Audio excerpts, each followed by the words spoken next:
Attention, attention please. Stand by for another episode of When Humanists Attack. When humanists attack, they do so gently, perhaps even slyly. When humanists attack, they often do so quite politely. When humanists attack, they don't do so in pursuit of conquest, but in pursuit of change, reform, justice, peace on earth. You might think this makes humanists sound like losers.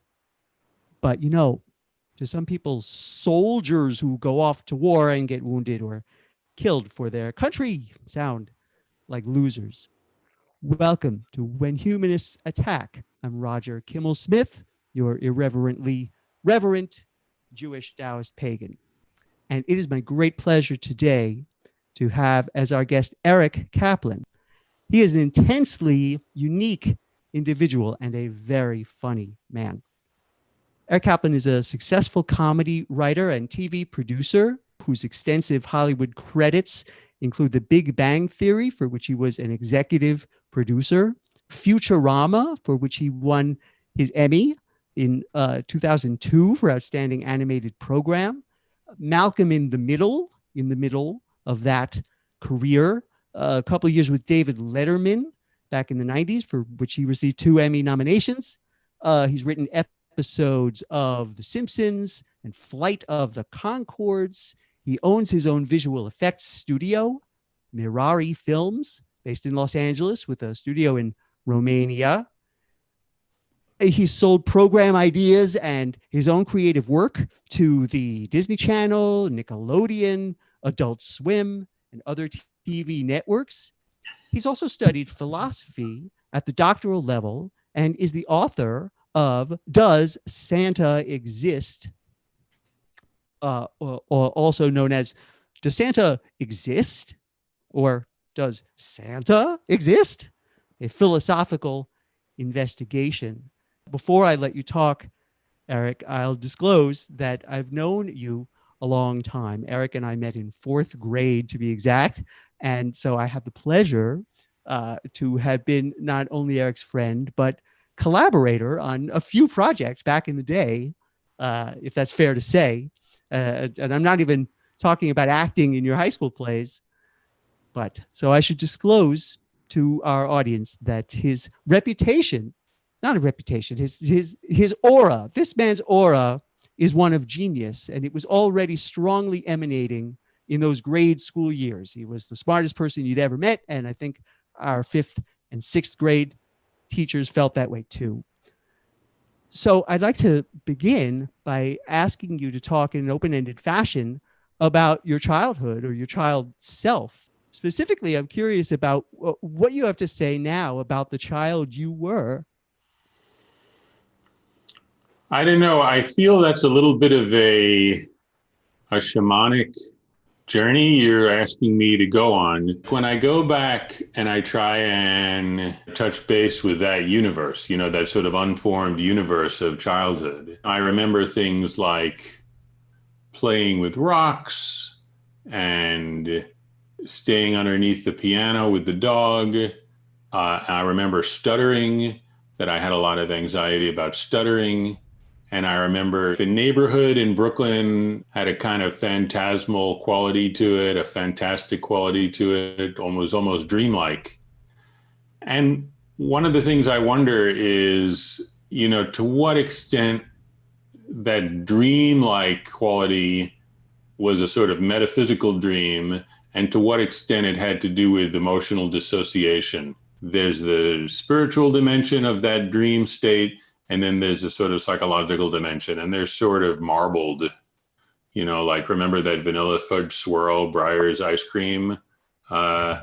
It's kind of like that, that they seem quite distinct. How metaphysical? How did that sink into you?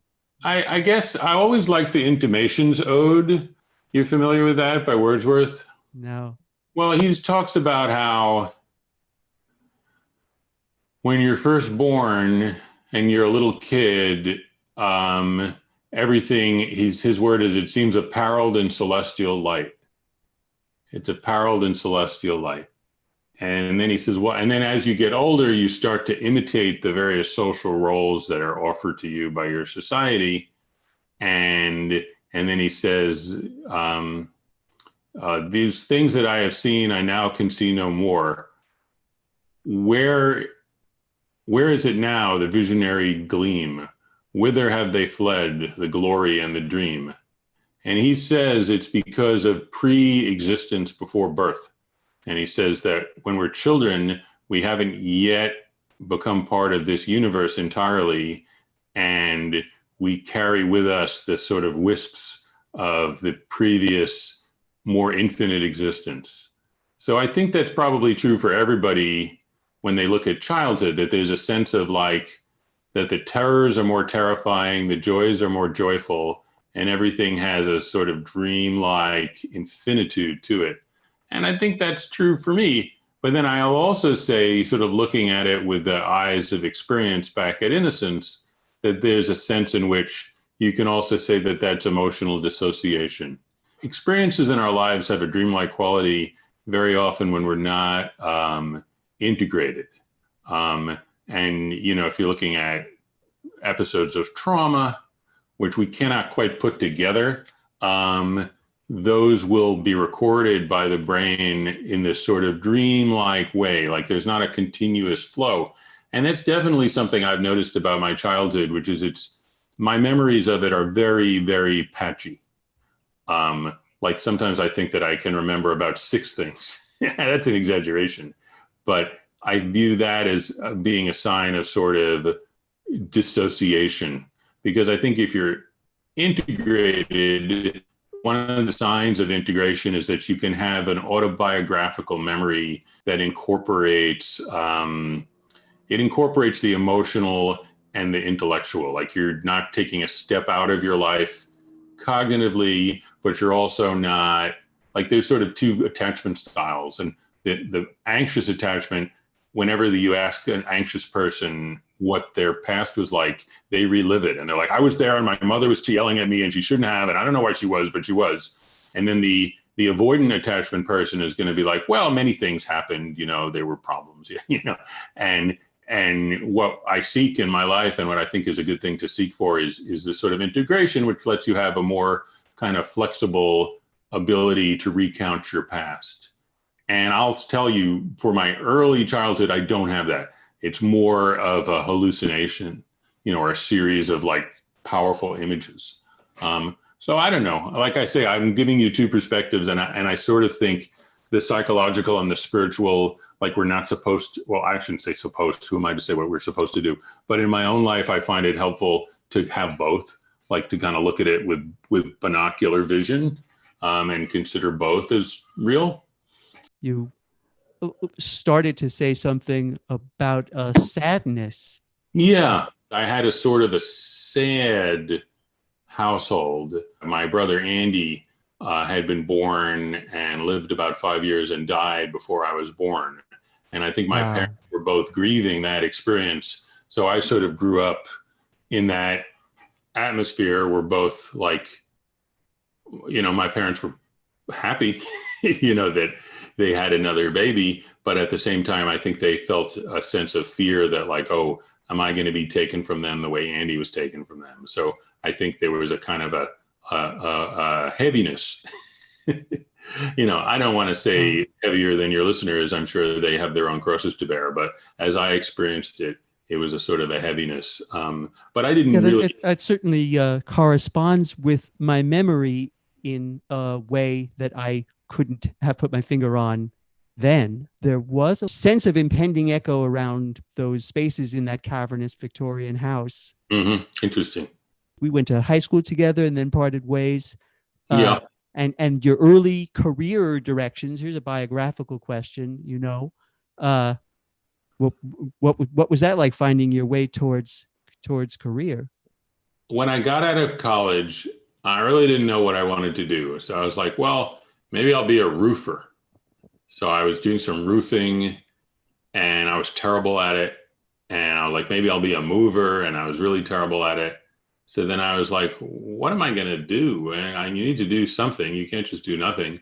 and I didn't like living in my parents' house. So I was like, well, I've always wanted to know more about Buddhism. So I became an English teacher in Thailand, and I really liked that. And then I came back, and then I was like, oh no, I'm really sad again. What am I going to do? So I went to philosophy grad school, but I really didn't know what I was doing.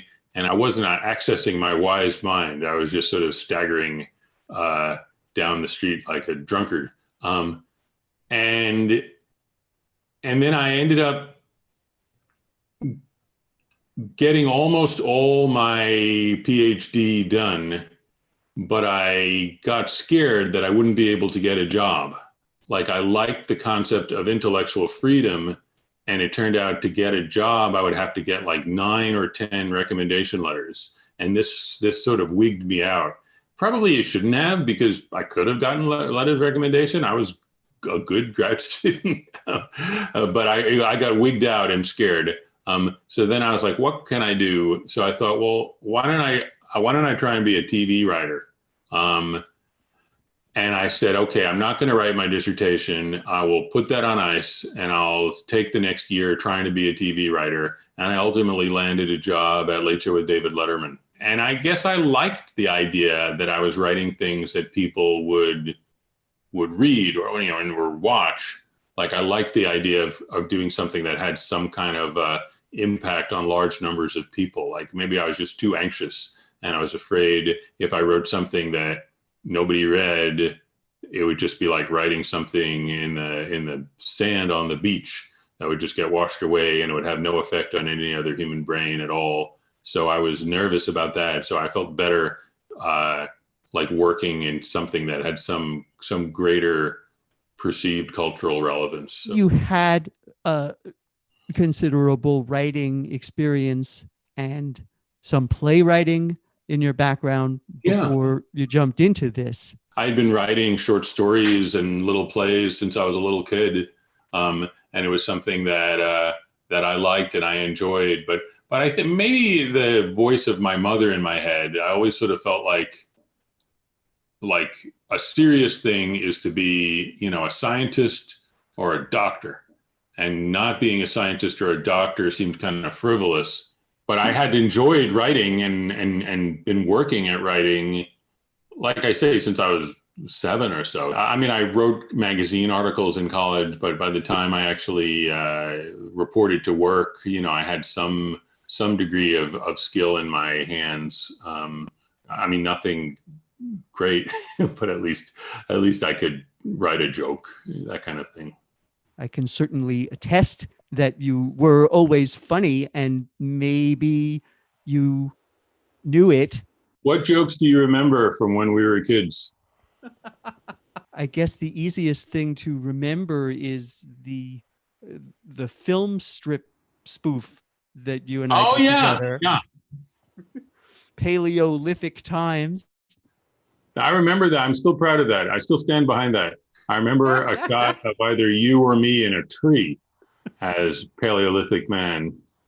One was Ugga and one of us was Bugga. We had a teacher who would always play On Wisconsin, and we included On Wisconsin at the end of that film script.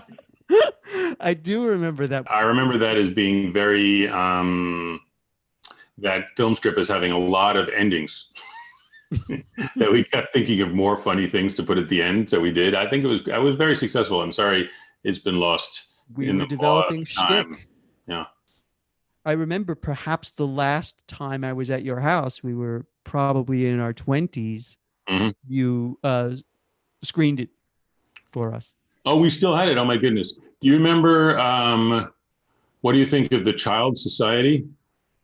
No.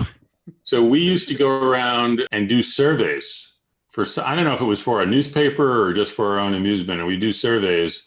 And one of them was like, what do you think of school? To which one kid memorably responded, it sucks the big wazoo.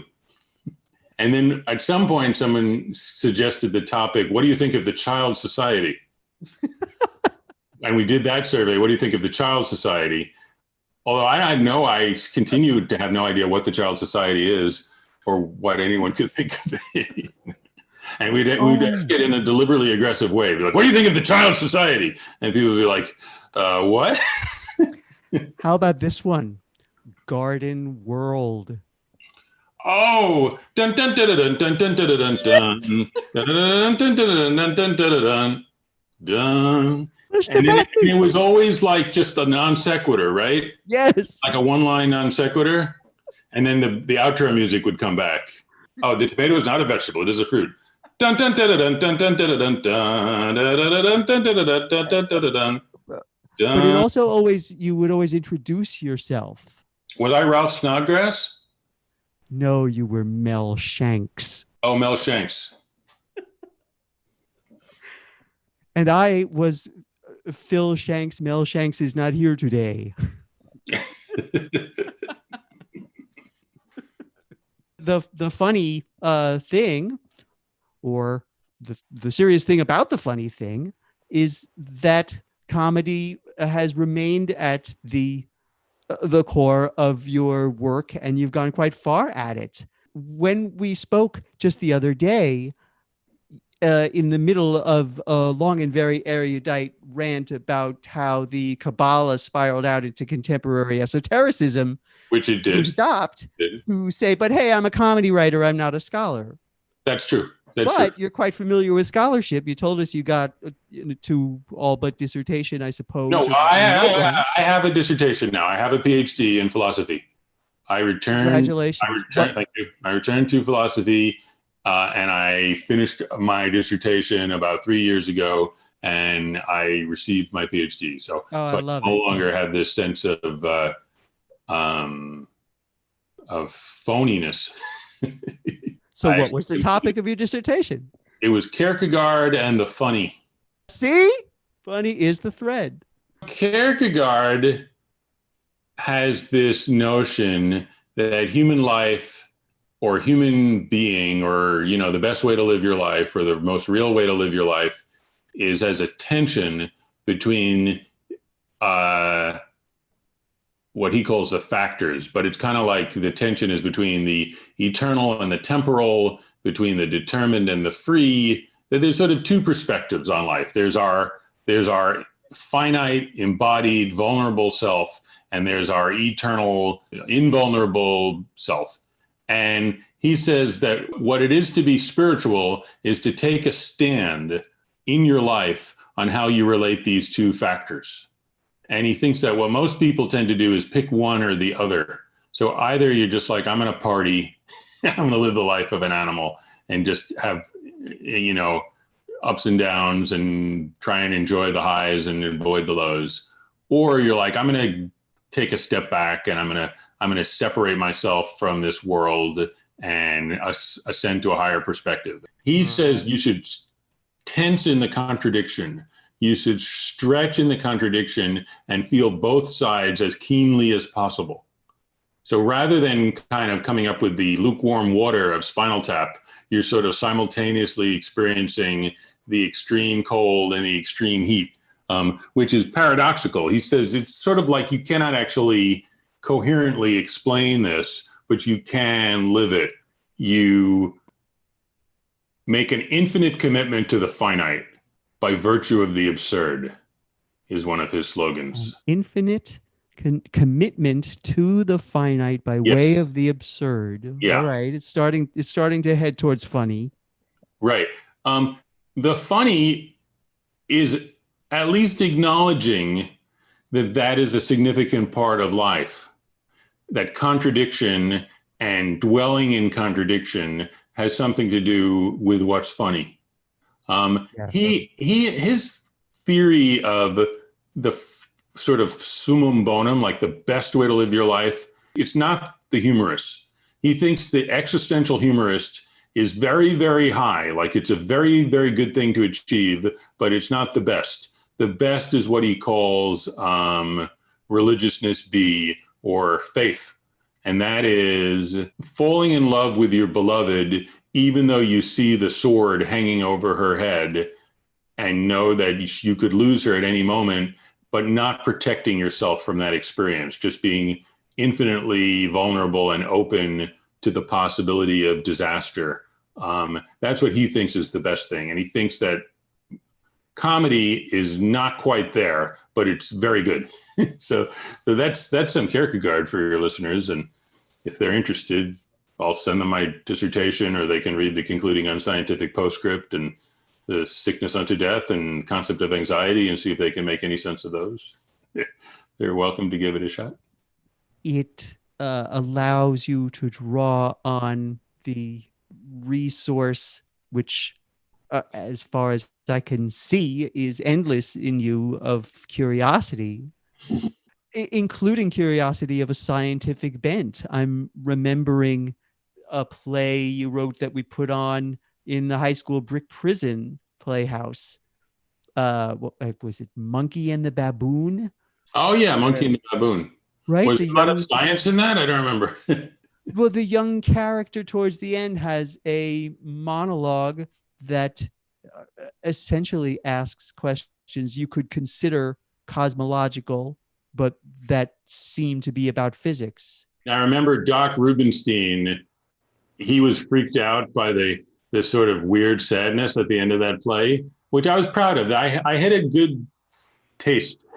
I had a good taste because it ended with like a kind of a dissociated weird father and a dissociated weird little kid having this surreal conversation with each other. Yeah, I like that. I like that.